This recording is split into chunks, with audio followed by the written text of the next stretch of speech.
Have you ever felt nudged by God? Have you ever felt nudged by God?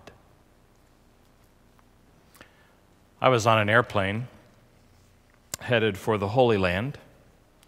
I was seated in business class because one of my good friends was in charge of the tour, and he got me a seat in business class, which was awesome for me because if your legs are as long as mine, you are grateful for as much room as you can get in an airplane, especially if you're flying from New York City to Amman, Jordan. And during my flight, I noticed this elderly gentleman who was seated in the first row of business class. He was at the bulkhead. And I noticed him because, one reason was because he had two canes. He had a cane that you just kind of held with your hand like that, and another cane that kind of came partway up his arm and supported him like that. And his canes were like always in the way for him. And so like they were sometimes fall out into the aisle of the airplane. And then every time he got up to move, it was like a big jam up in the aisle. If he got up to go to the bathroom, it just took a long time. And so it was just hard not to notice this person. I also noticed he was always asking the flight attendants questions, one thing after another. I also noticed that he had this thing around his neck. You'd like to think of it as a fanny pack, but it was flat. It was long, almost like a small briefcase in which he kept some important things to him because obviously he didn't have hands to carry stuff because they were tied up with his canes. And so he had his passport in there, he had his money in there, and he had some other things. But I'm sitting there, and after a while, I just thought to myself, after a long while, I just thought to myself, gosh, what a pain. What a pain this guy is. And then I realized that he was part of our tour and that he was from a church in our area, from a church in the Monroeville area, as a matter of fact. Once we landed in Amman, Jordan, and we cleared customs, we were told to find our roommates and then get ready to board our buses. And I pulled my friend aside and I said, Jack, I don't have a roommate. And he looked at me sympathetically and he said, you know that guy on the airplane that was seated at the bulkhead? And I said, yeah. And he said, he's your roommate. There was a pause, and then he said, I'm so sorry, but you're the only two people on the trip that didn't have roommates. And of course I replied, are you kidding me? But softly, but off we went. This guy was 80 years of age. He had a wooden leg, and that's why he had the two canes, and he was a retired United States Army doctor. Once we got to our room, of course, he being older, took the bed closest to the bathroom. I was fully prepared to do that. He sat down on his bed, and he took off his satchel, and he unzipped it, and he turned it upside down. And as he was saying that, he said, can you believe they throw all of this stuff away on the airplanes? And out of his satchel came every bit of silverware that had been on his tray for every meal during our flight. And I thought, oh my gosh, this guy's a kleptomaniac. And I said to him, you know, they have people that go through those trays and they pull all of that stuff out that they recycle, and then the rest gets tossed away. Well, of course, I told you he slept closest to the bathroom. During the night, I had to get up and go to the bathroom. And I'm trying to find my way in the darkness, and I tripped over something. And it was his leg. It was his wooden leg laying on the floor between the wall of the bathroom and the bed. And it was still in the pants and the shoe and the sock. You know, well, I don't know this stuff, you know. I mean, I'd never experienced this before. And so I thought he was dead. You know, I mean, I thought he'd maybe had a heart attack in the middle of the night and fallen down between the thing. And he was laying there, and I thought, oh my gosh, what am I going to do? And then I looked back at the bed, and I could see this person lying in the bed. Then I thought to myself, oh my gosh, what am I in for? And we are going to be together for the next 12 days. Now, I was the youngest person on the tour at the time. I was in my 30s. He was the oldest person on the tour. He slowed down everything we did. When we were getting on the bus, it was an ordeal. When we were getting off the bus, it was an ordeal. When we were in the buffet lines to eat, it took a long time. When we were going to the holy sites, when we were shopping, he wanted to look at every little thing. And he always wanted me to help him to decide what was the best thing to get for his son, the best thing to get for his daughter-in-law. Well, it was about the second or third day that it hit me. And that's when I got this nudge from God. Why don't you just help him, David? Is it that hard for you to do? Aren't you a pastor? Don't you care about people? Yes, I am. Yes, I do. And so I did. So when we would go out, when it was time for meals, we would go to the buffet lines, and I would hold his plate, and he would look over everything, and I would load his plate for him, and I would walk him to his seat, and then I would get back in line for my dinner. That was just the easiest, best way to get that taken care of. I would take him on, I would help him to get on and off the buses. I would help him with the tour sites. If it was too far from the bus and he decided that he didn't want to walk that far, then he would tell me, when you get to the gift shop, this is the kind of thing that I'm looking for. Find something for me, and I will reimburse you. And if the sites were close enough that he could walk through them, then we would do them together, and which was a sacrifice for me, I must tell you, because I'm the person who wants to be right up front with everything, because I want to hear everything that the tour guide has to say. Nevertheless, I did what I needed to do in order to get that taken care of. And then, of course, when we went through the gift shops together, he wanted my opinion. He wanted me to help him make decisions about all that kind of stuff. We did Israel, we did Jordan, and we did Egypt, Cairo, Egypt, together. I even helped him to get onto a camel, which was the best part of the trip for him. I was so glad he decided he did not want to crawl into a pyramid.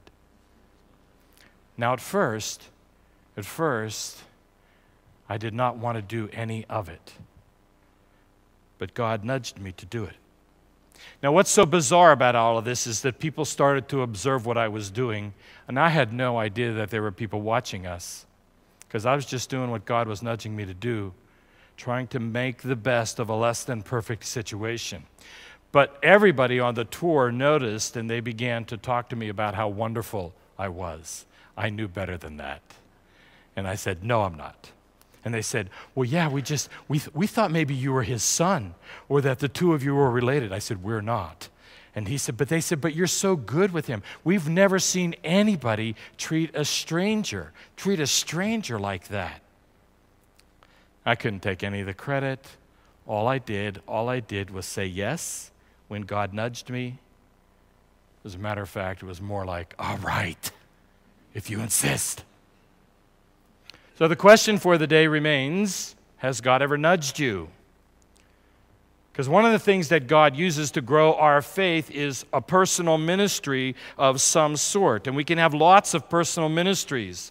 God uses practical teachings about Scripture, and God uses providential relationships with significant people, and God uses private disciplines to grow our faith. Today we want to talk about personal ministries, stuff that we do for others. Every ministry, friends, every ministry of Ingomar Church began with a nudge from God. Let's go way, way, way, way back when they decide we're going to build a church in Ingomar, someplace in the Ingomar community. God nudged those people to start a church. We're going to have a Sunday school at this church. God nudged those people to do that. We're going to have a preschool. That's a nudge. We're going to reach out to Bethany House. That's a nudge. And that continues to grow and expand as more and more people, youth and adults, are added to that number of people who are serving. We're going to take a trip to Honduras. Nudge. Rainbow Christian Mission. Nudge. Philippi Youth Mission Trip. That's a nudge. Deciding to go is a nudge. Small group ministries, a nudge. Doing a second worship service, a nudge. Doing a worship service outdoors, a nudge. During the 10 o'clock worship service, a nudge. All of that, nudges from God. God does not just nudge us to launch these spectacular ministries, however. God nudges us to get involved, to get us to take the very first step. God nudges us to do things for others, to get involved in their lives, and to do something for them. God nudges us, and we pretend not to hear God, right? We resist. Couldn't be God talking to me. God nudges, and we say, I can't do that. I'm not good at that. I don't have any experience at that. And God says, God says, bring me you. Bring me you. Bring me your abilities and your lack of abilities, your limited faith, your inexperience, and I will do the rest. Today's wisdom on the topic comes from Jesus in Matthew 14. And we're talking about how God uses personal ministries to grow our faith in Him. Remember, we've talked in the past about private disciplines, providential relationships, and practical teaching. So let me set up this text for you. The passage that Keith read for us actually starts like right in the middle of that whole section, because this is the place where Jesus has just heard that his cousin John has been killed by Herod. John the Baptist has been beheaded by Herod. John the Baptist made the mistake or was faithful to his call, however you choose to call that. John the Baptist spoke out against Herod. You see, Herod married his brother's wife while his brother was still living. In fact, Herod lured her away to be his wife. The Mosaic law forbade someone marrying the wife of someone else if they were still living. They forbade the person from marrying the wife of a brother if the brother was still alive, and John spoke openly against this. Now, Herod was reluctant to move against John the Baptist because John had such great popularity. But on his birthday, probably under the influence of a significant amount of alcohol, he promised his stepdaughter anything if she would dance for him. And her request was the head of John the Baptist on a platter. She was one sick puppy, that girl. Jesus is saddened by these events, and he goes to a solitary place to pray. But the crowds follow him there, and the crowds are so large that he has compassion on them, and he heals their sick. I mean, just imagine as the reputation of Jesus is growing, that people see him and here's an opportunity to have their lives restored to wholeness, to have people who are struggling with infirmities to be brought back to wholeness. And so that entire day ran long, and the disciples got hungry, and they were concerned for the crowd. I'm wondering how much of this concern was really the concern for the crowd and more concern for themselves. I'm not sure. But they urged Jesus to send the crowd away so that they can go buy food for themselves somewhere. Now, I've been in the place where they think this happened, and I don't know where they were going to go. I don't know where they were going to go to buy food because there's like no place around. But anyway, Jesus says to them, they do not need to go away. You give them something to eat. They say, we only have 5 loaves of bread and 2 fish. And Jesus says, bring them here to me. And you know what happened, right? They prayed and they never ran out of food. They fed 5,000 men plus women and children, so it was probably more like 10,000 people. And they had food left over. They had enough food left over that they could take it to a soup kitchen. Soup kitchens, another nudge. Jesus says to the disciples, they don't need to go away. You give them something to eat. And immediately the disciples feel tension inside. Why can't he ever do what we just ask him to do? Why does it always have to be his way? Couldn't he just listen to us once? Couldn't he let us have our own way once? Why is he always right? And why does everything have to be a teaching moment? You know, sometimes we think that following Jesus would be a really cool thing. You know, if you could be one of the disciples, it would be really cool. It would be a breeze. You'd be close to him. You'd be in front of all the crowds. You'd be the envy of everyone else, wishing that they could be you, be up close, get to hang around with him. You'd get to see miracle after miracle after miracle up close, and you'd know it wasn't smoke and mirrors. But it wasn't a breeze for them. Jesus challenged them. Jesus pushed them. He pressed them to grow their faith. So you can imagine the tension that they would have felt. Do you ever sense that kind of tension in your own life?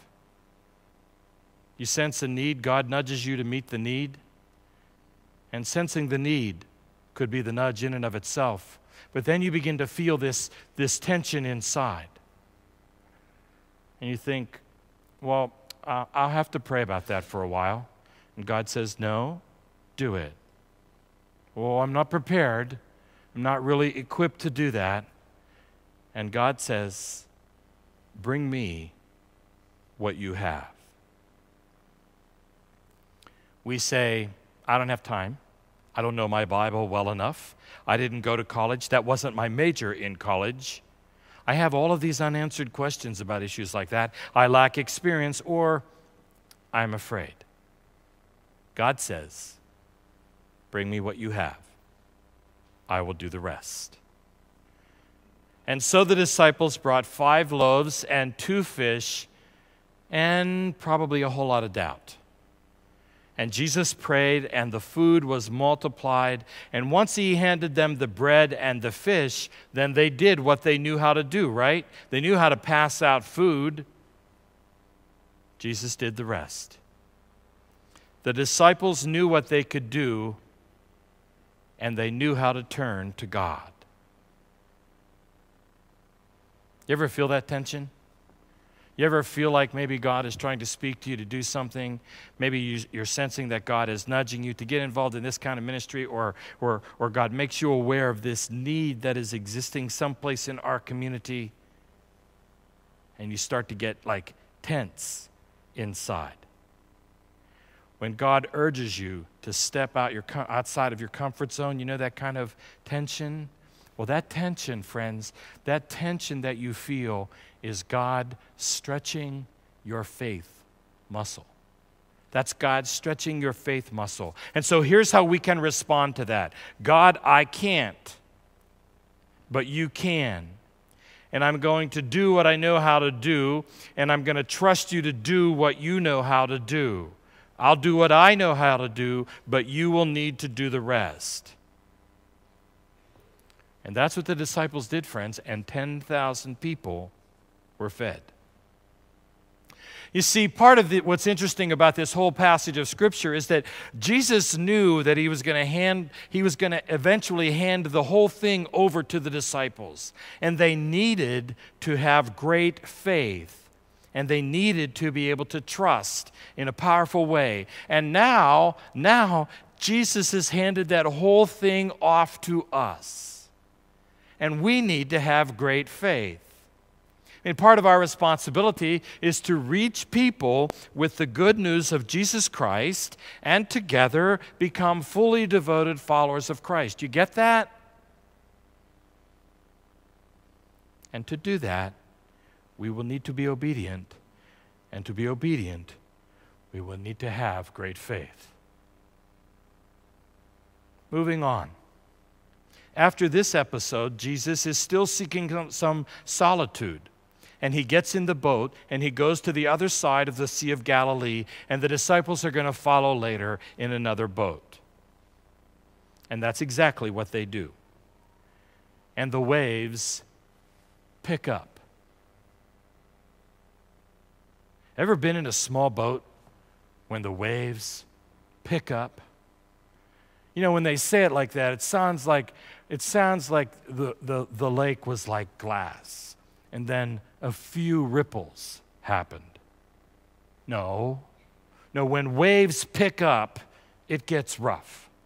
Wind creates a rhythm among the waves, and that turns into swells. And if you're seated in a boat, you are holding on for dear life, and sometimes, you can't believe it, but you are looking straight out in your sight line right into the belly of a swell. One time in my life, I was on Pymatuning Lake when that happened. I thought I was going to die.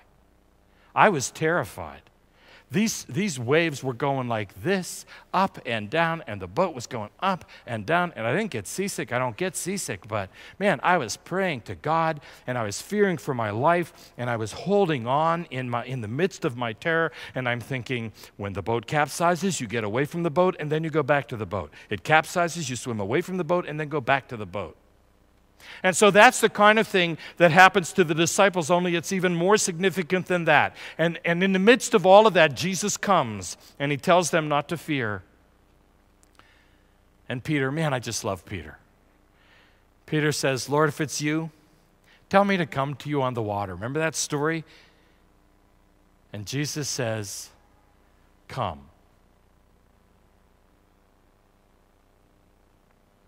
I believe we can do anything Jesus asks us to do if we just trust Jesus.